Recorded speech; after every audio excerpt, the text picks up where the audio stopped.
I started Surviving Skye with the goal of bringing more awareness to my sister Skye's disappearance. And I thought the best way to do this would be to start a podcast. That way I can really get into the details and bring some humanity to this case. The truth is, I didn't know how to start a podcast. So when I discovered Spotify for podcasters, it had everything I needed. I could record, edit, and then send it out to all the streaming platforms out there. I didn't need to take too much time getting hung up on all the technical aspects.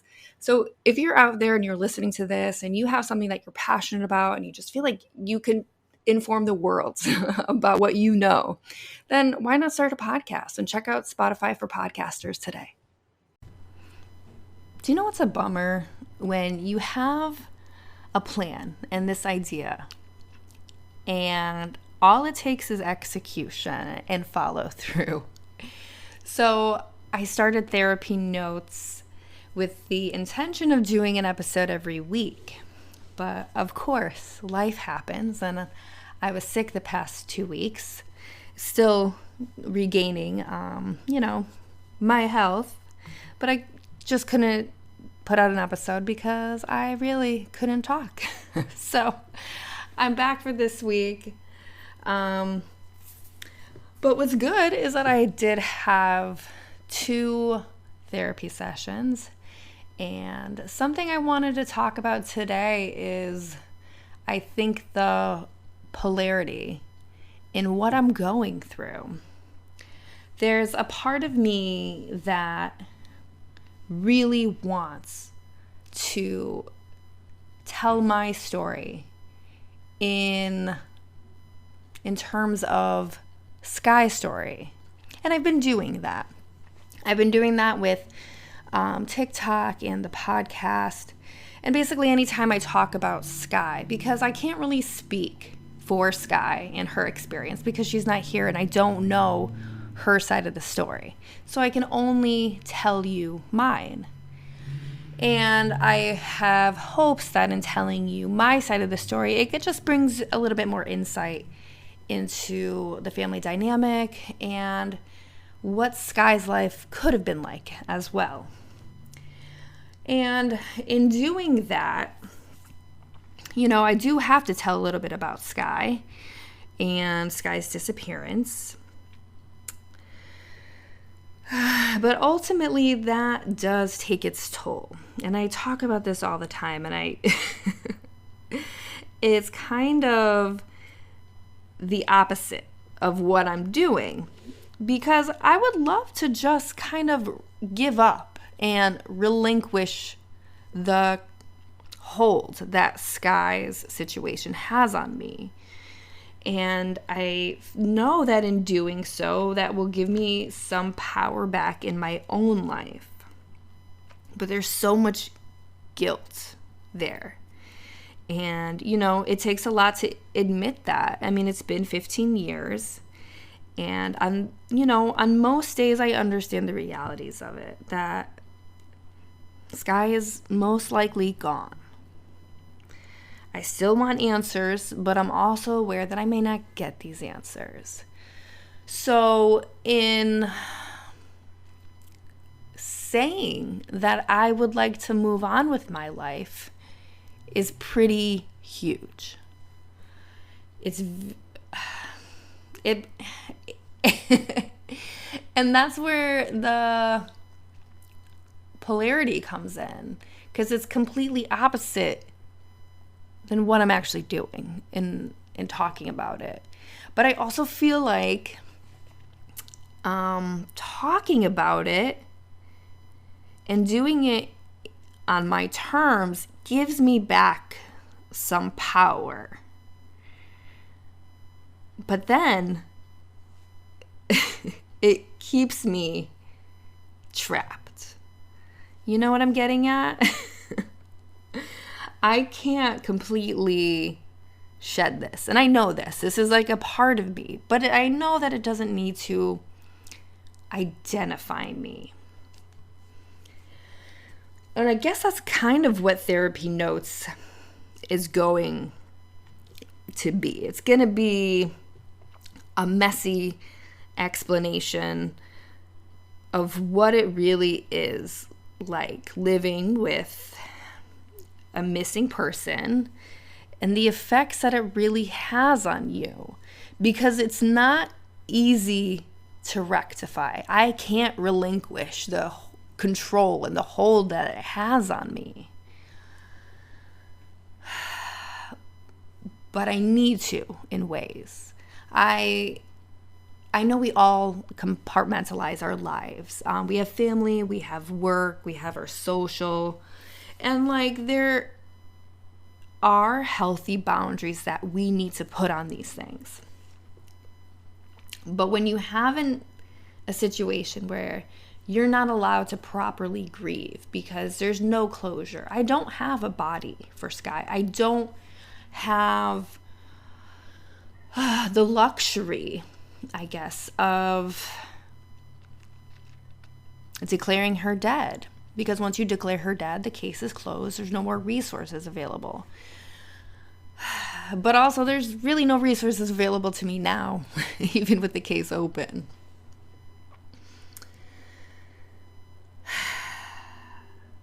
And that's where the problem is, because you're in limbo. You can understand both sides. But like, then where do you reside, you know? And for 15 years, it's really been in limbo. I bounce back and forth between two polar opposite realities without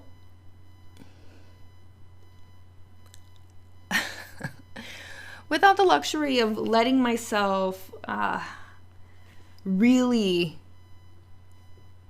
buckle down and pursue something that I want. I never have allowed myself the luxury of really diving into something for me. I felt that I've taken Skye's disappearance as, you know, the hand that I've been dealt. And I had to play this hand. And we all have circumstances in our lives where you just have to get through it. And you have to make the best of it. And sometimes you can make opportunities out of something truly terrible. I don't know if this is an opportunity. It's not a career path. And I've been trying to make it something that's a bit more, you know, what's that word I'm looking for? Something you can, you know, a bit more digestible, I guess. In talking about it, finding the words has helped me.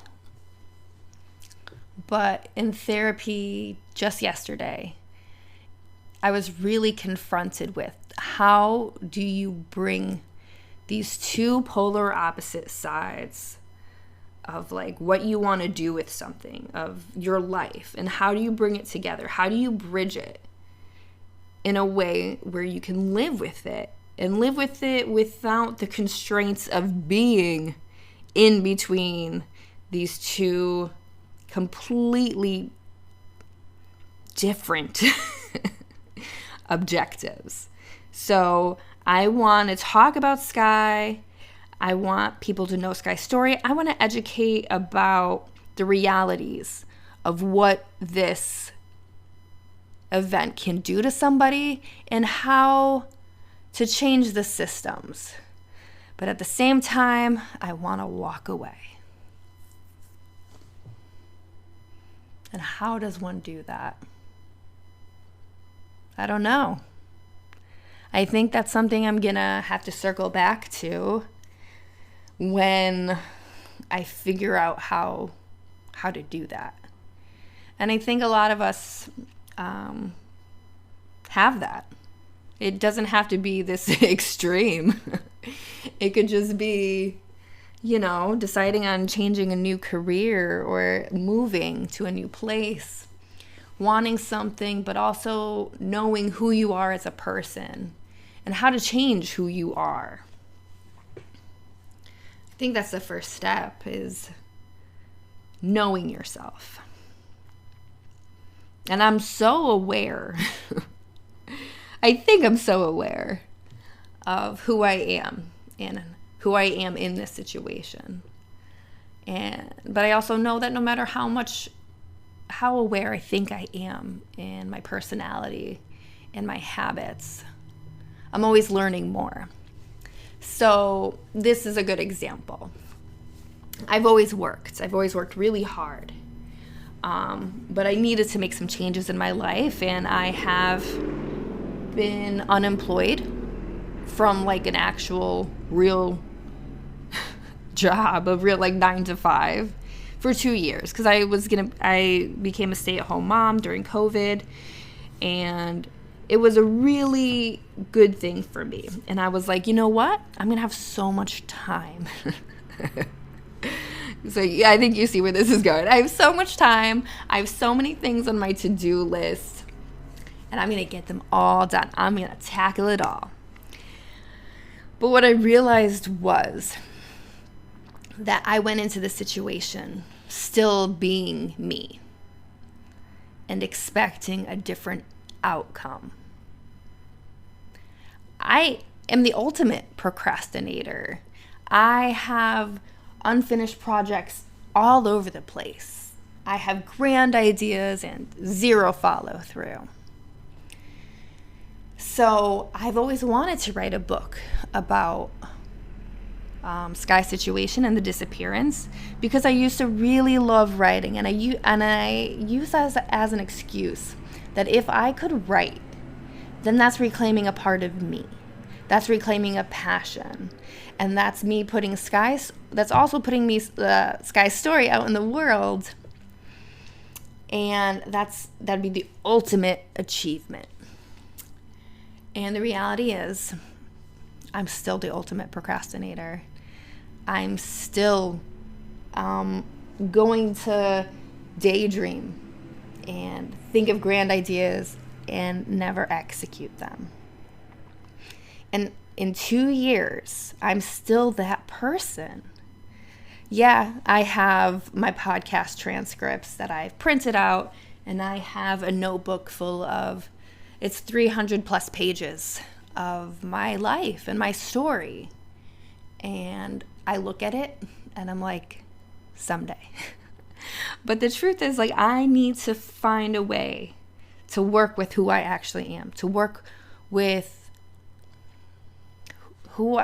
I'm working against nature, you know? And I'm also working with the worst coworker, and that's myself. I am so hard on myself. I am fucking brutal. I'm brutal in a way that I would never be to anybody else but myself.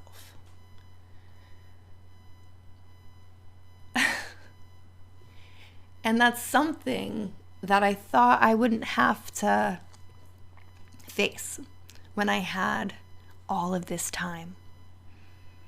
But the truth is, I'm still me.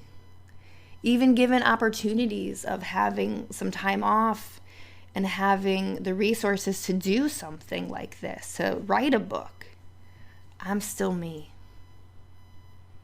And I can't be mad at myself for that. And the thing is, like, when you are trying to grow and learn about yourself and make improvements, it takes time. It takes a really long time. But you can change. I've realized, like, you can take steps. And it's a really long process. Like, I think discovering who you are and allowing new experiences and new stages in your life to develop gives you better insight as to who you are, and who you are also when you're faced with really difficult situations. Skye's situation has changed me. And I think for the better. I've learned, I grew up so much faster in that situation. I saw real human nature in that situation. I saw how everybody reacts when faced in a time of crisis. And most people aren't good. So if you're in a situation where you're just like, I thought I would thrive in this, just know that most people won't. And you're not alone. And as long as you realize that, I think within yourself, that's like the first step. That's the biggest step. And with every new discovery, you have to learn a new way to navigate the change and the growth. It's never the same. I keep taking the same steps in changing, but it's different. It's different with every stage of your life. It's different with every event. I am now learning and understanding why I can't execute. And it's the way my mind works. I was diagnosed with ADHD at 40. And it's something I always knew I had. But it was so hard for people to also see that, because I had always made adjustments to overcome. But as I got older, the adjustments don't work the same. And I needed help. I needed help in a different way.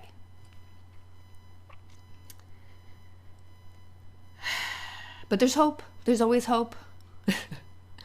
And I'm hoping that with this new challenge, with bridging the polarity in what I want out of my life and finding a way to live with that, not necessarily overcome it, because I also understand that it is very much a part of me, but how to live with it, how to thrive, and how to find opportunities in really dark places. That's the next challenge. That's been the challenge. But it's now that I recognize it for what it is, now that I recognize me better for who I am with every new development, that's when the real work begins. And I'm really excited about that. I'm really excited.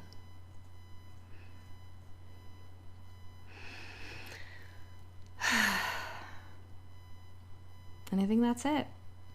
I think that's it for today. This was Therapy Notes, session 3.